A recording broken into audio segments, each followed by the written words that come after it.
आज के इस वीडियो में मैं अलंकार के अगले भेद अर्थालंकार को लेकर आई हूँ। आइए इसकी परिभाषा और उदाहरण देखते हैं।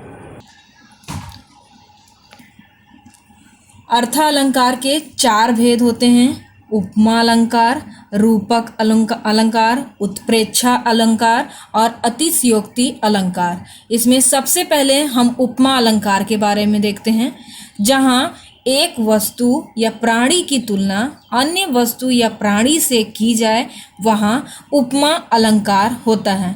मतलब दो चीज़ों की तुलना की जाती है जहाँ पे, वहाँ पर उपमा अलंकार होता है। जैसे देखिए, हरिपद कोमल कमल से, यहाँ पर बताया गया है कि हरि के जो पैर हैं वो कमल के समान है। इसे पहचानना आपको थोड़ा इजी है, क्योंकि इसमें अक्सर सा, से और सी आता है। ठीक है, तो यहाँ याद रखेंगे कि अगर 2 चीज़ों की तुलना की जाती है, जैसे हरि के पैरों को यहाँ पर कमल से तुलना की जा रही है और इसमें लास्ट में सा, से और सी आता है, ये याद रखेंगे। तो यहाँ पर ये उपमा अलंकार होगा। इसके कुछ अन्य उदाहरण हम और देखते हैं।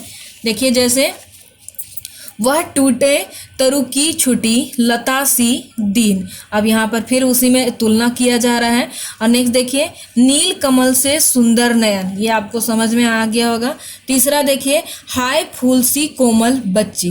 अब यहाँ बच्ची को फूल के समान कोमल बताया जा रहा है। तो इसका डिफिनेशन याद रखेंगे आप कि जहाँ पर एक वस्तु या प्राणी की तुलना अन्य वस्तु या प्राणी से की जाए, वहाँ पर उपमा अलंकार होता है। और इसे पहचानना ईजी है कि पंक्तियों में अक्सर कुछ शब्द के पीछे सा, से और सी लगे रहेंगे। इसका अगला देखते हैं, रूपक अलंकार।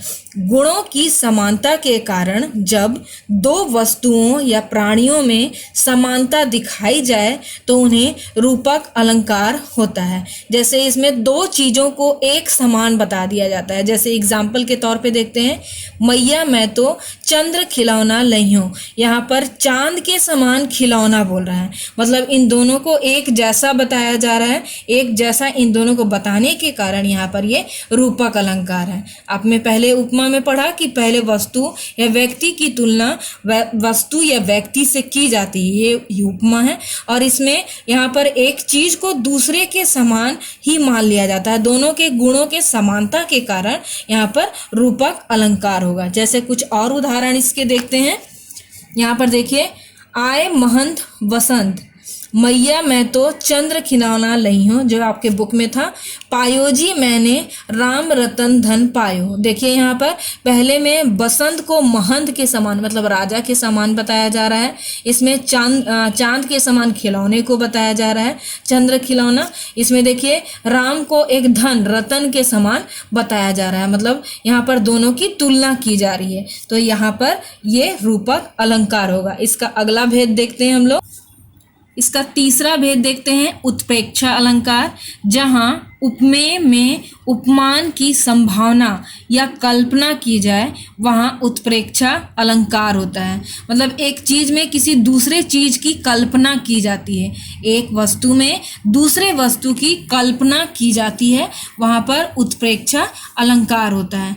इसमें पहचानने के लिए है कि मानो, मनो, मनु, मानो, जानो, जनू, जानहू, ऐसे शब्द इस अलंकार के अंतर्गत आते हैं। मतलब इस अलंकार में पहचानने का एक तरीका है कि जब अगर पंक्तियां होंगी तो उन पंक्तियों में ये शब्द कहीं ना कहीं उपयोग जरूर किए जाएंगे।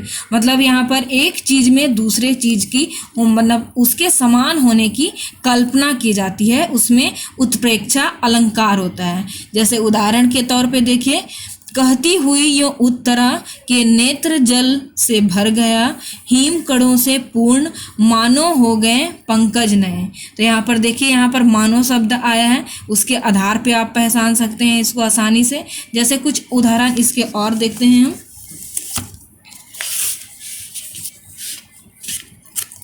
उस काल मारे क्रोध के तनु कांपने उसका लगा, मानो हवा के जोर से सोता हुआ सागर जगा। तो यहाँ पर भी देखिए मानो दिया हुआ है। इसमें अगला देखिए उदाहरण, पुलक प्रकट करती है धरती हरित तृणों की नोकों से, मानो झूम रहे हो तरु भी मंद पवन के झोंकों से। तो यहाँ पर मानो है, लेकिन जरूरी नहीं सब जगह मानो ही है। आप जैसा बताया है आपको कि मानो, मनु ये सारे शब्द आते हैं, तो उसमें से कोई भी शब्द आ सकता है। जैसे इसमें देखिए, बहुत काली सील जरा से लात केसर से कि जैसे धुल गई हो।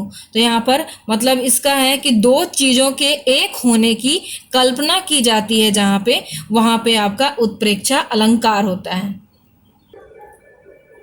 इस तरह अर्थालंकार के हमने 3 भेदों को आज पढ़ा।